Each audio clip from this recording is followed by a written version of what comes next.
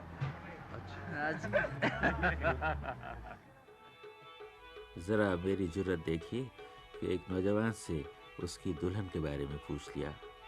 یہی بات اوپر پہاڑوں میں کسی کوہستانی سے پوچھی ہوتی تو شاید آپ یہ پروگرام نہ سنتے، میرے بارے میں کوئی ہولناک خبر سنتے۔ مگر جیسے بھی ہیں، اچھے ہیں وہ لوگ بھی۔ اب مجھے اجازت دیجیے، خدا حافظ۔